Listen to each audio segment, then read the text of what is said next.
पास आए, दूरियां फिर भी कम ना हुई, एक अधूरी सी हमारी कहानी रही। आसमां को ज़मीं ये ज़रूरी नहीं, जा मिले जा मिले। इश्क सच्चा वही जिसको मिलती नहीं मंजिलें मंजिलें। रंग थे नूर था जब करीब तू था, एक जन्नत सा था ये जहां। वक्त की रेत पे कुछ मेरे नाम सा लिख के छोड़ गया, तू कहाँ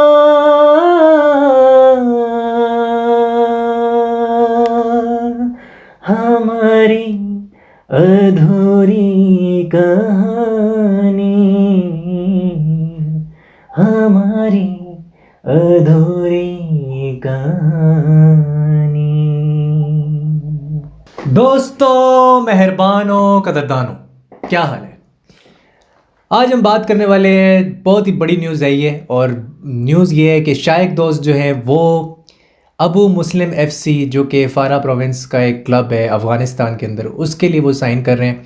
और साइन बल्कि कर चुके हैं। पाकिस्तान फ़ुटबॉल फेडरेशन का जो अपना ऑफिशियल पेज है उसने भी ये तस्दीक कर दी है और ये न्यूज़ दे दी है कि शाइक दोस्त is going to play in the Afghanistan Champions League. पहले इसका नाम होता था अफ़गानिस्तान प्रीमियर लीग और अब इसका नाम है अफ़गानिस्तान चैम्पियंस लीग। सूत्रों के अनुसार, यानी कि ज़राए के मुताबिक, ये जो लीग है ये 2012 से चलती हुई आ रही है और 2012 से लेके अभी तक ये चल रही है। तो इसमें जो शाहीन असमाई का क्लब है वो 6 बार टाइटल जो है वो जीत चुका है। तो ये अभी तक हमें पता है। और ये जो अबू मुस्लिम FC है जो फारा प्रोविंस से है, ये सेकंड आई थी अफ़गानिस्तान जो चैम्पियंस लीग है जिसका नाम पहले प्रीमियर लीग होता था, तो ये ACL में सेकंड आई थी। और ये एक बहुत ही अच्छा जो क्लब है वो माना जाता है और एक टॉप क्लब्स में से एक है जिसके लिए शाइक दोस्त खेलेंगे। और इसका मतलब ये है कि 11 मैचेस डेफिनेटली, क्योंकि 12 टीम्स होती हैं अफ़गानिस्तान चैम्पियंस लीग में और उसमें से 2 रेलीगेट हो जाती हैं सेकंड डिवीज़न में, तो वो 11 मैचेस तो मिलेंगे शाइक दोस्त को। अगर वो हर एक मैच खेलते हैं तो एटलीस्ट 11 मैचेस मिलेंगे, जहाँ पे उन्होंने पाकिस्तान में 6 महीने में कोई भी कम्पिटिटिव फिक्सचर नहीं खेला डोमेस्टिक लेवल पे। और वापडा कोई डोमेस्टिक लेवल पे कम्पिटिटिव फिक्सचर करा ही नहीं सकते क्योंकि कोई लीग ही नहीं है। तो यहाँ पे उनको 11 कम्पिटिटिव फिक्सचर खेलने को मिल सकते हैं। तो something is better than nothing. वही बात है कि फॉर एग्जांपल अगर एक बंदे के पास नौकरी नहीं है, ठीक है, और उसको एक ऐसी नौकरी मिल जाती है कि जी 25,000 30,000 की नौकरी है, तो that would be better for him obviously. शाइक दोस्त के हवाले से भी ये एक बहुत अच्छी मूव है और मैं फिर यही कहूँगा कि something is better than nothing. और यहाँ पे उसको अपनी स्किल को डेवलप करने का थोड़ा सा चांस मिलेगा, इन्हेंस करने का थोड़ा चांस मिलेगा। मैंने पहले भी अपनी वीडियोस में कहा है कि पाकिस्तान एक जहन्नुम है फुटबॉलर्स के लिए। पाकिस्तान पाताल है, पाकिस्तान की जो नगरी है वो पाताल है फुटबॉलर्स के लिए, क्योंकि यहाँ पे ये वाहिद मुल्क है इस धरती पे, इस कायनात में, इस दुनिया में वाहिद मुल्क है जिसके पास कोई प्रोफेशनल फ़ुटबॉल की लीग ही नहीं एग्जिस्ट करती, ठीक है। और 75 सालों में कभी भी कोई प्रोफेशनल फ़ुटबॉल लीग थी ही नहीं। Pakistan Premier League was never professional. हाँ, आप डिबेट कर सकते हो कि अफ़गानिस्तान जो चैम्पियंस लीग है शायद वो भी प्रोफेशनल ना हो, आप ये डिबेट कर सकते हो, लेकिन कम से कम कोई लीग तो है उनके पास। वो मुल्क जिसमें तालिबान है, वो मुल्क जहाँ पे लड़कियों को पढ़ने नहीं दिया जाता, वो मुल्क जहाँ पे लड़कियों को फ़्लाइट के ऊपर रोक लिया जाता है कि जी तुम UK नहीं जा सकती अफ़गानिस्तान छोड़ के, तालिबान रोक लेते हैं, उस मुल्क के पास भी लीग है। लेकिन हमारे पास लीग नहीं है, पाकिस्तान के पास लीग नहीं है। तो इसके ऊपर हमें शर्मसार होना चाहिए, हमें शर्म से डूब मरना चाहिए कि हमारे पास लीग नहीं है। तो दूसरी चीज़ ये है जो मैं इस चीज़ को काफ़ी ज़्यादा मैं रिएटरेट करता हूँ कि जो भी पाकिस्तान में फ़ुटबॉलर बनना चाहता है, या तो अपने ख्वाब को आप दफन कर दें क्योंकि यहाँ आपका कोई फ्यूचर नहीं है, या फिर आप यहाँ से निकल जाओ, भागो यहाँ से। जैसे शाहरुख खान डंकी में भागा था ना, डंकी करके भागा था इंडिया छोड़ के, जैसे वो डंकी करके भागा था। तुम भी या तो डंकी करो, या तुम लीगली वीज़ा के लिए अप्लाई करो, या इलीगल भागो, यहाँ से भागो, असाइलम लो और अपना मुस्तकबिल बनाओ। और फुटबॉलर तुम तभी बन सकते हो, इधर तुम फुटबॉलर नहीं बन सकते, इधर भूल जाओ, इधर कुछ नहीं हो सकता। यहाँ पे 2024 दिसंबर से पहले लीग ही नहीं आने वाली, ये मैं आपको बड़े अच्छे तरीके से बता दूं। इधर कोई लीग नहीं आने वाली 2024 दिसंबर से पहले, और दिसंबर में भी जो 2024 में लीग आएगी या नहीं वो भी नहीं पता, उसकी भी कोई गारंटी नहीं है। दूसरा, जो हमारे क्लब्स हैं, महान क्लब्स जो हमारे हैं, मुस्लिम, चमन एफसी और बलोच नुश्की जो हैं, उन्होंने जी ये ऐलान किया कि हमारे पास 40 लाख रुपया नहीं है। कल तक उनके पास 40 लाख रुपया था, क्योंकि वो जी कह रहे थे कि हम तो 40 लाख रुपए देने के लिए तैयार हैं, हम तो कर लेंगे जी किसी ना किसी पॉलिटिशियन, क्योंकि पॉलिटिशियंस बैक्ड ये क्लब्स हैं, और ये जो क्लब्स हैं ये कॉर्पोरेट सेक्टर से भी इस्लामाबाद और लाहौर के अंदर बैक्ड है। ख़ास तौर पे कहा जाता है बलोच नुश्की जो है उसको बड़ी सपोर्ट मिलती है कॉर्पोरेट सेक्टर से। तो ये जो दो क्लब्स हैं, कल तक तो ये कहते जी हम कर लेंगे, कोई ऐसा मसला नहीं है, हम आपको फुल फैसिलिटेट करेंगे, और हम जो बैंक का जो स्टैम्प होती है 40 लाख रुपए की वो दे देंगे। हाँ, अफगान चमन एफसी ने कहा था कि हम नहीं दे सकते, वो जो तीसरा क्लब था उसने कहा था हम नहीं दे सकते। अचानक से एक यू टर्न आया दोनों क्लब्स की तरफ से, और कहने चाहिए हम अब सैफ क्लब चैम्पियनशिप में पार्टिसिपेट ही नहीं करेंगे।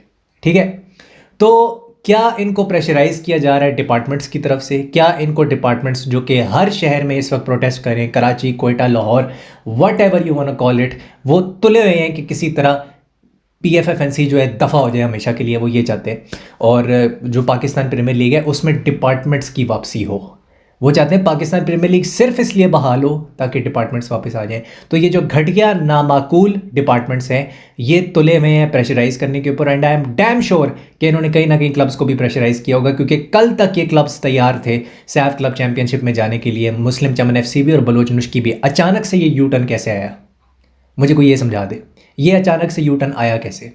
तो यहाँ पे साफ नज़र आ रहा है कि प्रेशराइज किया जा रहा है। और कौन प्रेशराइज कर रहा है? वो डिपार्टमेंट्स, वो घटिया डिपार्टमेंट्स जो कि फैसल साले हयात जैसे लुच्चे लफंगे को वोट करते हैं, और उस जैसे लुच्चे लफंगे को सपोर्ट करते हैं PFF इलेक्शंस में, और वो चाहते हैं कि सिर्फ उनका राज चलता रहे पाकिस्तान प्रीमियर लीग में। तो ये वही डिपार्टमेंट्स हैं जो इनके ऊपर भी प्रेशर क्रिएट कर रहे हैं। दूसरा, हारून मलिक साहब को ये सवाल पूछना चाहिए, हारून मलिक साहब से ये सवाल पूछना चाहिए कि आपने इनको लेट नोटिफिकेशन जारी क्यों किया? कि आपने कहा जी हम 1 दिसंबर को इनको नोटिफिकेशन दे रहे हैं, लेकिन 1 दिसंबर को तो नोटिफिकेशन मिला ही नहीं इन क्लब्स को जो सैफ क्लब चैम्पियनशिप में पार्टिसिपेट करते हैं, जिस नोटिफिकेशन में लिखा हुआ था कि बैंक स्टैम्प पेपर आपको जो है वो प्रोवाइड करना पड़ेगा 40 लाख रुपए का। तो 1 दिसंबर तक तो मिला ही नहीं। अब वो कह रहे हैं जी टाइम बहुत कम है, टाइम फ्रेम ही नहीं है हमारे पास कि हम 40 लाख रुपए दे सकें। तो यहाँ पे हारून मलिक की भी गलती है, यहाँ पे गलती NC की भी है। इनको टाइम पे नोटिफिकेशन जारी करना चाहिए था, या एक हफ्ते पहले जारी करना चाहिए था। अगर आप 29 नवंबर को या 1 दिसंबर को नोटिफिकेशन दे रहे हो कि भाई ये 40 लाख का जो बैंक का स्टैम्प पेपर है ये जमा कराओ to participate in the SAFF club championship, तो फिर उसका कोई फ़ायदा नहीं है, क्योंकि वो तो कहेंगे जी हमारे पास तो टाइम नहीं है, हम कहाँ से 40 लाख रुपए लेके आएँ। और वाकई 40 लाख रुपए नहीं होंगे क्लब्स के पास, हो सकता है ना हो, क्योंकि ये तो पहले ही हमारा मुल्क जो है इसके अंदर तो लीग ही नहीं है, तो 40 लाख रुपए कहाँ से जनरेट करेंगे वो, ये भी एक बात है। तो यहाँ पे NC की भी गलती है, यहाँ पे गलती हारून मलिक साहब की है। दूसरा, मुझे एक हमारे इंडियन भाई बता रहे थे कि जी अंडर 19 वेमेंस का कोई फीफा की तरफ से कोई कंपटीशन स्टार्ट होने वाला है, तो उस कंपटीशन में पाकिस्तान की अंडर 19 वेमेंस टीम जो है फुटबॉल की वो नहीं है। वो इसलिए नहीं है क्योंकि 11 में से तो फीफा की जो फंडिंग है वही बंद है। अगर 11 में से फीफा की फंडिंग बंद है, PFF की जो है वो फीफा को कोई फंडिंग ही नहीं दे रहा PFF को, तो PFF तो कुछ नहीं कमा रहा वहाँ से, ठीक है, फीफा तो कुछ भी नहीं दे रहा, कोई ग्रांट नहीं मिल रही फीफा की तरफ से, तो PFF कुछ कर नहीं सकता। PFF के हाथ पैर बंधे हुए हैं, वो तो बड़ी मुश्किल से 10 जनवरी को ट्रेनिंग कैंप में मेंस की जो टीम है उसको भेज रहे हैं, बहुत मुश्किल से, ठीक है, वो भी उसके भी लाले पड़े हुए हैं, पता नहीं जाएगी मेंस टीम के नहीं जाएगी, आई होप चली जाए। लेकिन वो जो 10 जनवरी को हमने सऊदी अरेबिया में जो ट्रेनिंग कैंप करना है for the world cup क्वालिफायर्स round 2, उसके लिए भी लाले पड़े हुए हैं कि भाई पैसा ही नहीं है। तो वो तो इसके ऊपर नहीं कर पा रहे। दिसंबर में वो जो मेन विमेंस की टीम थी, मेन टीम, उसके भी फ्रेंडलीज नहीं कराए उन्होंने क्योंकि पैसा नहीं है। हर बार जब आप PFFNC से कुछ पूछो वो कहते हैं जी हमारे पास पैसा नहीं है। तो ये बात है, तो ये कोई भी फ्रेंडलीज नहीं ऑर्गेनाइज होने वाले। और किस क्लब के साथ ये फ्रेंडलीज ऑर्गेनाइज करेंगे जनवरी के अंदर, किस सऊदी प्रो लीग का होगा, सऊदी का सेकंड टायर का होगा, कुछ नहीं बताया इन्होंने हर चीज़ को अभी तक अंधेरे में रखा हुआ है कि किस क्लब के साथ फ्रेंडलीज करने हैं ये भी नहीं पता, फ्रेंडलीज होंगे भी या नहीं होंगे ये भी नहीं पता।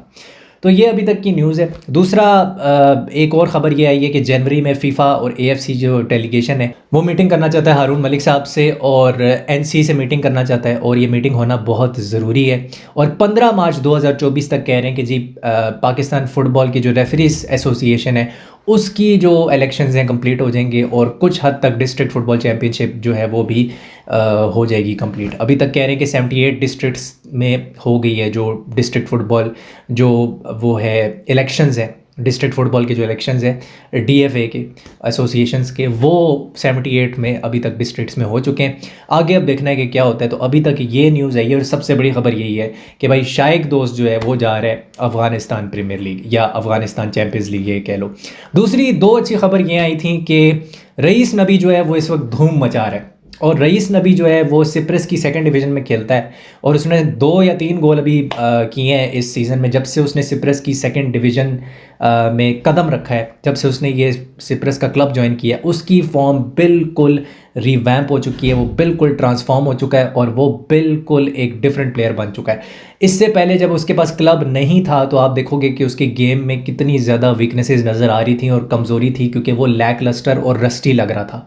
अब ऐसा नहीं होता, अब ये डिफरेंट रईस नबी है। जब से इसने ये क्लब ज्वाइन किया है, यही क्लब को ज्वाइन करने का फ़ायदा होता है कि आप जो लैक लस्टर रखते हो, आपके पास मैच फिटनेस नहीं होती, आप मैच सिचुएशन में नहीं खेले हो अगर 2 साल से, जो कि रईस नबी नहीं खेला था। अब देखो कि उसके गेम में कितना फ़र्क आ गया, कंप्लीट ट्रांसफॉर्मेशन है। एंड एक और अच्छी खबर थी कि सेंट एल्बांस के लिए जो हमारे हारून हामिद है, जो स्टार है पाकिस्तान फुटबॉल का, उसने भी गोल स्कोर किया है। पहला गोल उसने अपना मारा है 6th डिवीज़न में, इंग्लैंड की जो 6th टायर है उसके अंदर फॉर सेंट एल्बांस। तो वो भी एक बहुत अच्छी खबर थी। तो ये है। बाकी जहाँ तक एतजाज़, आदिल और आप लोग पूछोगे कि फ़ज़ल और मिकाइल अब्दुल्ला का क्या हुआ है, मार्च तक ही होगा जो होगा। अभी फ़िलहाल कोई क्वेश्चन ना पूछो तो बेहतर है। जो भी होना है मार्च में होना है। फ़िलहाल यही पता है कि यार पासपोर्ट्स जो है इनको मिलने वाले हैं, लेकिन कोई भी कॉन्क्रीट न्यूज़ इसके ऊपर नहीं है। तो मार्च तक ही पता लगेगा कि ये चारों आते हैं या नहीं है। मेरी नज़र में इस वक्त स्टेटमेंट आई है सदाम की तरफ से भी और साकिब हनीफ की तरफ से भी कि हम लोग खेलना चाहते हैं पाकिस्तान नेशनल टीम के लिए। सदाम को कंसिडर करना चाहिए, वो ओमान की 2nd डिवीज़न में खेल रहा है, उसको कंसिडर किया जा सकता है। अगर, गौर से सुनना, अगर एतजाज़ हुसैन नहीं आता तो सदाम को भी कंसिडर किया जा सकता है, उसमें कोई मुज़ायका नहीं है। उसके बारे में सोचने पे कोई हमें मतलब जुर्माना नहीं आयद हो जाएगा या कोई हमें FIR नहीं कट जाएगी, तो उसके बारे में भी सोचा जा सकता है। तो अब मैं बात करने वाला हूँ एस्टन विला के ऊपर, और हम आज बात करेंगे ऊनाई एमरी की जो फ़िलासफ़ी है उसके ऊपर, और कैसे पाकिस्तान में भी इसको इम्प्लीमेंट किया जा सकता है, और कैसे स्टेफन कॉन्स्टेंटाइन भी इस फ़िलासफ़ी के कुछ प्रिंसिपल्स को कभी कभी यूज़ करता है, जो पाकिस्तान के मैनेजर है। अब बात यह है कि ऊनाई एमरी जो है वो खेलता कैसे है। पहले तो तुम ये पूछोगे, ऊनाई एमरी खेलता है इन्वर्टेड विंगर्स के साथ, यानी कि जो उसके विंगर्स होते हैं 4-4-2 फॉर्मेशन के अंदर। स्टेफन कॉन्स्टेंटाइन भी 4-4-2 जो है वो इस्तेमाल करता है, और ये भी 4-4-2 इस्तेमाल करता है ऑफ द बॉल, जब बॉल नहीं होती एस्टन विला के पास। बट इन पोजेशन जब बॉल होती है तो इसके विंगर्स जो हैं वो इन्वर्ट हो जाते हैं हाफ स्पेसेस के अंदर। दूसरा, अगर मैं तुम्हें ये कहूँ कि XG सबसे ज़्यादा क्रिएट करती है एस्टन विला, सबसे ज़्यादा काउंटर अटैक से, और लीग में अगर हम लीग में कंपेयर करें कि जो प्रीमियर लीग है उसमें ये 2nd पे आती है कि ये XG सबसे ज़्यादा जनरेट करने में फ्रॉम काउंटर अटैक्स 2nd पे आती है।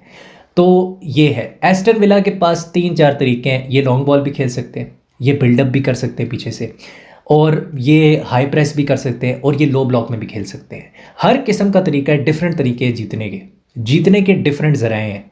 तो वो जो हैं ये करते हैं, and this is why they are so successful. अभी मेरे ख्याल से 3rd पे है, ये 3rd प्लेस पे हैं, और लिवरपूल के साथ साथ ही चल रहे थे, लेकिन वो जो मैनचेस्टर यूनाइटेड ने कम बैक मार दिया 3-2 वाला अगेंस्ट एस्टन विला, उसकी वजह से अभी 3 पॉइंट्स का गैप आ गया, thanks to Manchester United, even though I hate them. तो ये जो है एस्टन विला जो है बड़ा ज़बरदस्त कर रही है और बहुत से लोग कह रहे हैं, बहुत से एक्सपर्ट्स कह रहे हैं कि यार ये चैंपियंस लीग के लिए क्वालिफाई कर सकती है नेक्स्ट सीज़न, इतना अच्छा खेल रही है। इन्वर्टेड विंगर्स का फ़ायदा क्या होता है? What is the main advantage of this? Main advantage ये है कि आपकी बॉक्स मिडफील्ड बनती है।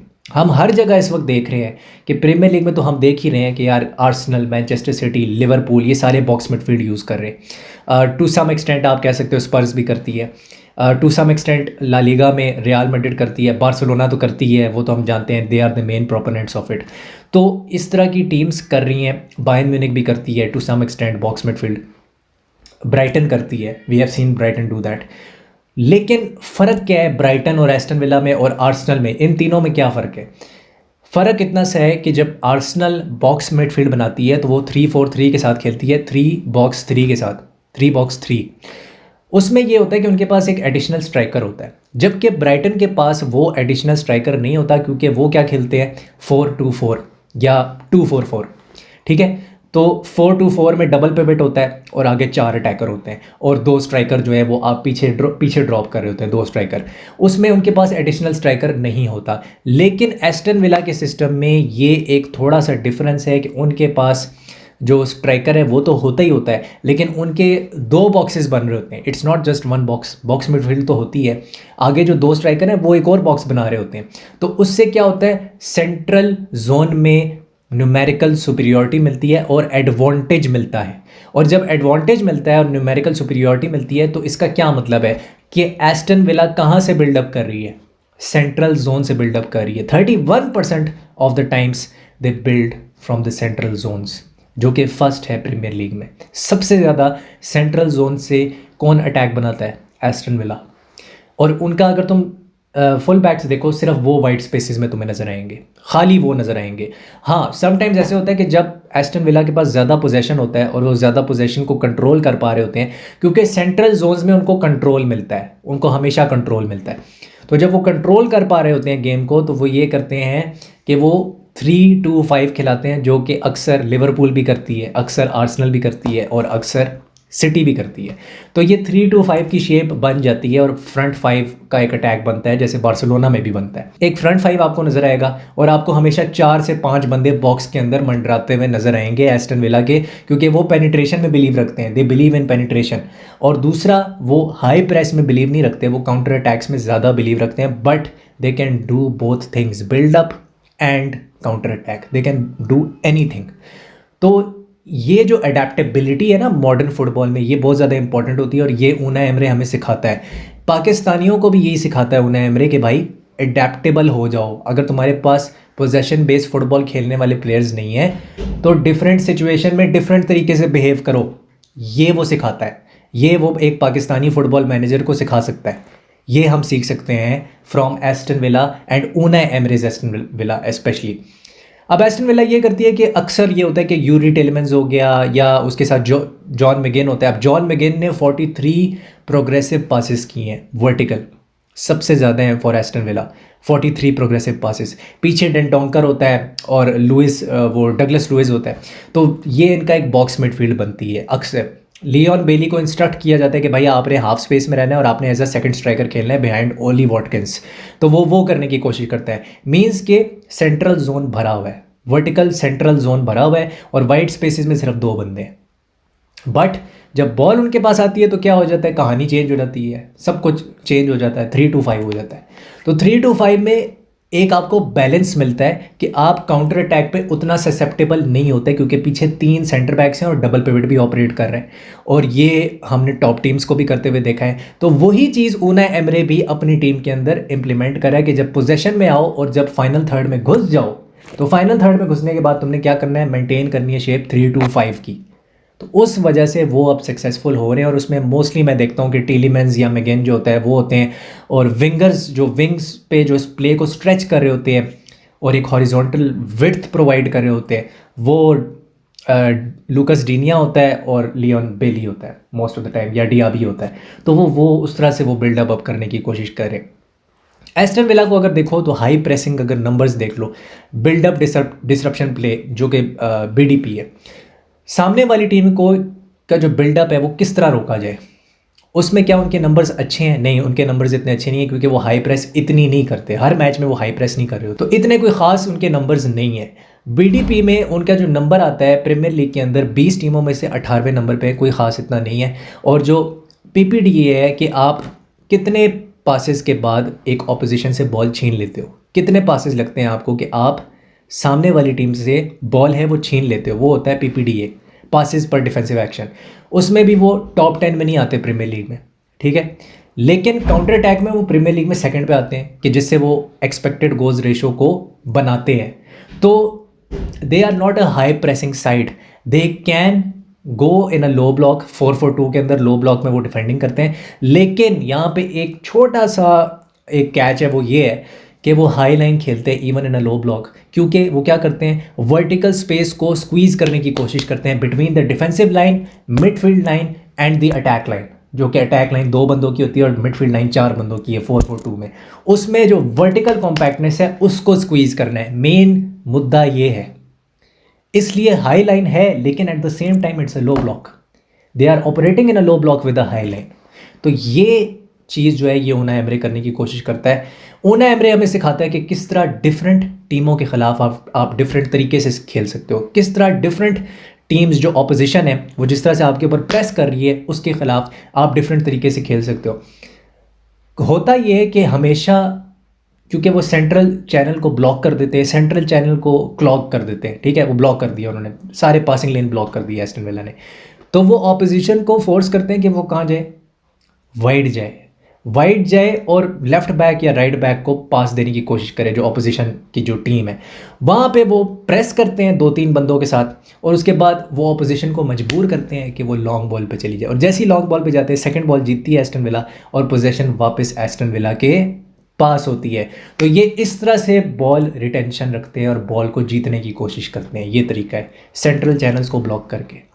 तो this is how Aston Villa plays on the ball and off the ball.